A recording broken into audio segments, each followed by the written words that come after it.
Boa noite, seja muito bem-vindo. Eu sou Paula Leal, está no ar mais um Oeste Sem Filtro, com transmissão pelo YouTube, TVs, rádios e web rádios parceiras em todo o Brasil.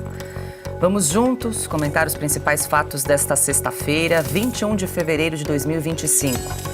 Hoje estão comigo Alexandre Garcia, Augusto Nunes, Carlo Cauti e Adalberto Piotto. Confira na edição de hoje. A Advocacia Geral da União vai assumir a defesa de Moraes nos Estados Unidos. Sem verba para financiar produtores rurais, Haddad manobra para liberar 4 bilhões de reais. Uma entrevista exclusiva com o ex-presidente Jair Bolsonaro. Todas essas notícias e muito mais você confere a partir de agora em Oeste Sem Filtro. E nós começamos o programa de hoje com a reportagem de capa da edição 257 da Revista Oeste, assinada por Christian Costa. Com o título O Golpe do Golpe, o texto mostra que a perseguição movida contra Jair Bolsonaro revela o verdadeiro problema do consórcio Lula-STF. E nós ouvimos um trecho na voz de Daniel Vidal. Demorou até demais a ofensiva que não surpreendeu ninguém. O ataque a Jair Bolsonaro, que deveria ser o derradeiro, poderia ter ocorrido em 14 de fevereiro, quando uma pesquisa do Datafolha revelou que mais de 40% dos entrevistados reprovam o governo Lula, enquanto apenas 24% continuam a aprová-lo. Também poderia ter se desencadeado depois do jantar entre Lula e ministros do Supremo Tribunal Federal, que acabou espertamente adiado. Mas, só na terça-feira, horas depois de o Instituto Paraná divulgar uma pesquisa avisando que Jair Bolsonaro venceria Lula numa eleição presidencial, o Procurador-Geral da República, Paulo Gonet, fez o que vinha ensaiando fazer há meses. Denunciou o ex-presidente e mais 33 pessoas, acusando-as de tentativa de golpe de Estado. Em vez de resolver as complicações em que se enredou, o regime em vigor no Brasil pode ver ampliado o acervo de problemas. O autoritarismo de Moraes, a arrogância abusiva da PF e da PGR e a provável condenação de Bolsonaro pelo Supremo escancaram o que está por trás do grupo que manda no país. No momento, os poderosos parceiros apostam todas as fichas na prisão do mais popular dos líderes da oposição. Se não reunir provas que mantenham de pé a denúncia Mambembe, a turma no governo pode se transformar na grande vítima do golpe do golpe.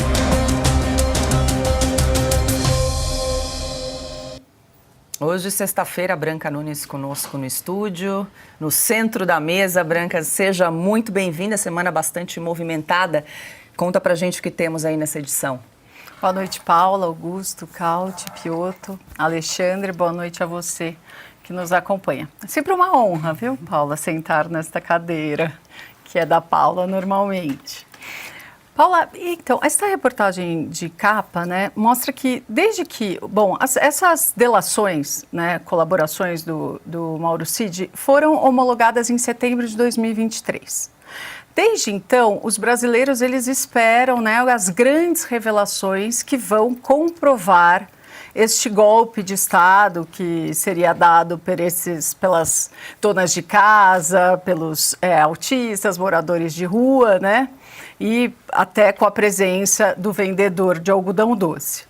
Mas com a revelação da delação mesmo, da colaboração, isso provou o que o J.R. Guzzo escreveu há algumas edições. O golpe, fica claro que o golpe ele não foi tentado, não foi preparado e não foi dado.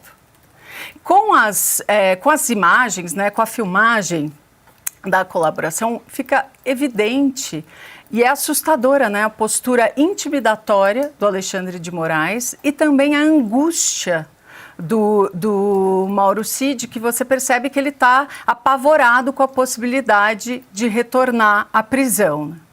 E o Christian, ele chama atenção por uma coisa. Além da colaboração do Cid, essa denúncia da PGR, ela se baseou num relatório da Polícia Federal. Daí o Christian coloca algumas observações interessantes aqui, ó, em que a palavra possibilidade aparece 47 vezes.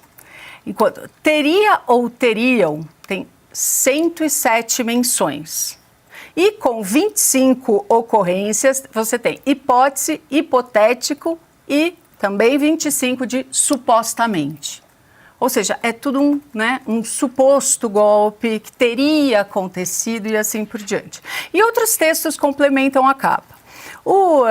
Como escreveu o Piotto, a denúncia do procurador-geral aqui, busca sustentar a qualquer custo a tese do golpe, transformando críticos em subversivos e manifestantes em golpistas.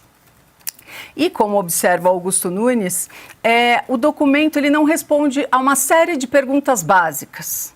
Então, entre elas, assim, o golpe teria... A gente não sabe nada. Se o golpe teria alcance nacional, e o que seria feito com os governadores governistas? Eles seriam substituídos por quem? Enfim, as dúvidas continuam e é uma dúvida em cima de dúvida. E, para encerrar, vou mudar um pouquinho de assunto, vou destacar o texto da Joanna Williams, da Spiked, a revista britânica que a Oeste publica com exclusividade aqui no Brasil. A Joana, ela mostra que assim, enquanto a publicidade woke, ela está saindo de moda nas empresas e você vê que diminui os programas obrigatórios de treinamento em diversidade, em inclusão, o ensino superior, ele está mais apegado a essas ideias do que nunca. Então, um trechinho aqui. As universidades não estão mais priorizando a busca pela verdade, o aprendizado e as evidências.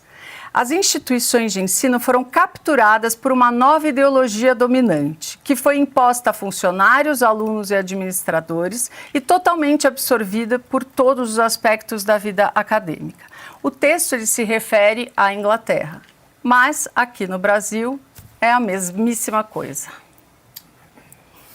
Bela edição, Branca. Super obrigada mais uma vez, um bom final de semana. Nós seguimos por aqui, lembrando que logo mais, entrevista com o ex-presidente Jair Bolsonaro. Será a primeira entrevista que ele vai conceder depois da apresentação da denúncia pelo Procurador-Geral da República, Paulo Gonet. Branca, muito boa noite. Ótimo programa. Gente me perguntando aqui no chat, cadê a Ana Paula Henkel? Hoje ela está de folga, volta na semana que vem. O pessoal aqui está sempre de olho na bancada de Oeste Sem Filtro. E agora a gente começa aqui mais essa sexta-feira com você, trazendo a informação que o ministro Alexandre de Moraes, do Supremo, desativou a conta que mantinha na rede social X. A assessoria do STF confirmou que a desativação do perfil foi uma ação voluntária de Moraes, que já não utilizava o aplicativo desde janeiro de 2024. A decisão ocorreu depois de o ministro determinar na quinta-feira a aplicação de uma multa diária de R$100 mil à plataforma por descumprir a ordem judicial de fornecer dados cadastrais de um perfil associado a Alan dos Santos, investigado por suposto envolvimento em crimes nas redes sociais.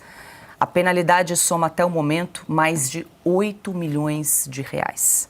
Alexandre Garcia, muito boa noite. Seja bem-vindo conosco. Tivemos aí mais uma semana agitada no país e agora a gente traz essa informação. A saída do Alexandre de Moraes da Rede X, Alexandre, ocorre poucos dias aí depois daquela ação que foi proposta nos Estados Unidos contra o ministro.